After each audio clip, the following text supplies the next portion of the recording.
A gente vai falar hoje sobre a história de William James Sidis. Ele é considerado por muitos a pessoa mais inteligente que já pisou na Terra. Mas a vida dele, nossa, se tornou uma das mais controversas, um verdadeiro enigma. Olha só, para a gente ter uma dimensão do que estamos falando, vamos começar com um número que praticamente criou a lenda dele. Um QI estimado entre 250 e 300. Isso é surreal. Para comparar, uma pessoa com QI acima de 140 já é considerado um gênio. A pontuação do Sidis, então, coloca ele numa categoria que, sei lá, nem existe. E aí que fica a grande pergunta, né?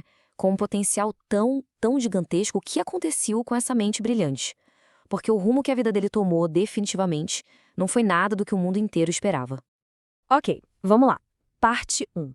O maior menino prodígio. Uma mente incomparável. Para a gente entender o Sidis, a gente tem que voltar lá para o comecinho. Ele era filho de imigrantes russos super inteligentes que tinham, assim, um plano muito claro: criar o filho para ser um gênio. E essa linha do tempo aqui é simplesmente absurda. Dá uma olhada no ritmo do garoto. Com 1 ano e meio de idade, ele já lia o The New York Times. Aos 8 anos, ele não só sabia 9 idiomas, incluindo latim, grego, russo, como já tinha inventado a própria língua, a vender good. E para fechar, com apenas 11 anos, ele se tornou a pessoa mais jovem a ser admitida em Harvard. É um feito impressionante, para dizer o mínimo. Vamos para a parte 2. Um gênio em Harvard. E o título aqui já diz tudo: o peso da expectativa. Porque foi justamente em Harvard que a lenda do Sidis explodiu para o mundo, mas, ao mesmo tempo, foi lá que a pressão em cima dele se tornou algo quase insuportável.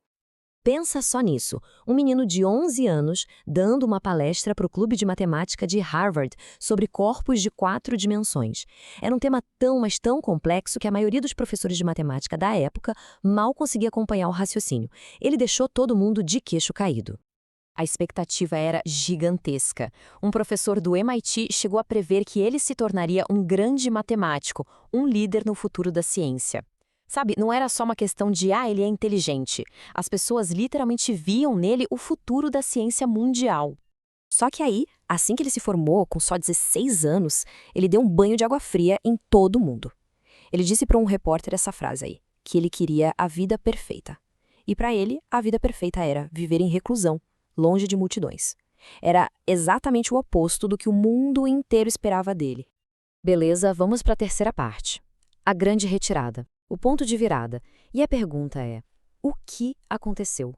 O que fez essa mente tão brilhante simplesmente abandonar o caminho que o mundo inteiro tinha traçado para ele? Esse quadro aqui resume bem o choque entre a promessa e a realidade da vida dele. De um lado, a promessa, se tornar um acadêmico de ponta. Do outro, a realidade. Ele fugiu de um emprego como professor.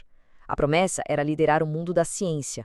A realidade, ele foi preso por protestar. A vida dele estava indo numa direção completamente oposta. E o grande ponto de virada, o momento da ruptura, foi a prisão dele em 1919. Ele estava participando de uma marcha socialista. No tribunal, ele se declarou socialista e também objetor de consciência, ou seja, uma pessoa que se recusa a lutar na guerra por princípios morais. Naquela época, gente, essas ideias eram consideradas extremamente radicais. Então, para evitar que o filho fosse para a cadeia, o pai dele fez um acordo com o juiz. Mas a solução foi bizarra. Eles internaram o próprio filho à força num sanatório da família por 2 anos. O objetivo?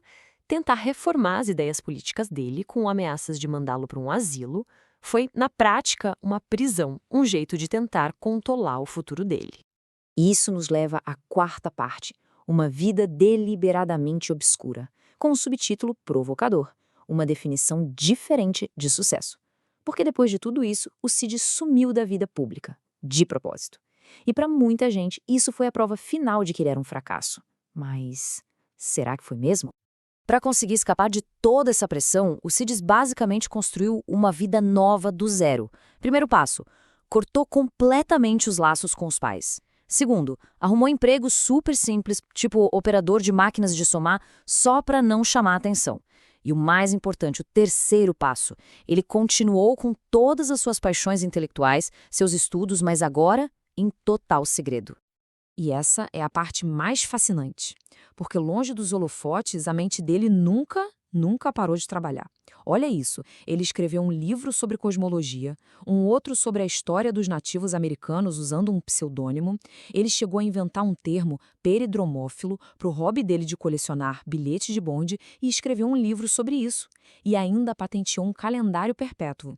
E estima-se que, adulto, ele falava mais de 40 idiomas, ou seja, o intelecto dele estava mais vivo do que nunca, só que agora era só para ele.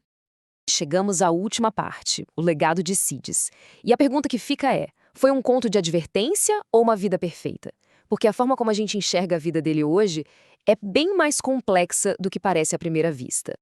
E aqui vale um aviso importante. A história do Sidis é cheia de mitos, exageros, meias-verdades. Como os pesquisadores apontam, é muito difícil separar o que é fato do que é ficção.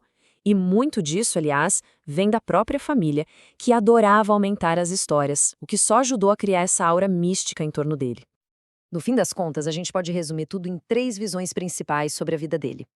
A primeira é a da imprensa da época. Ele foi um gênio que se esgotou, que desperdiçou o potencial. A segunda é a dos educadores. A história dele virou um alerta sobre a pressão que se coloca em crianças superdotadas. E tem a terceira visão, a do próprio Sidis.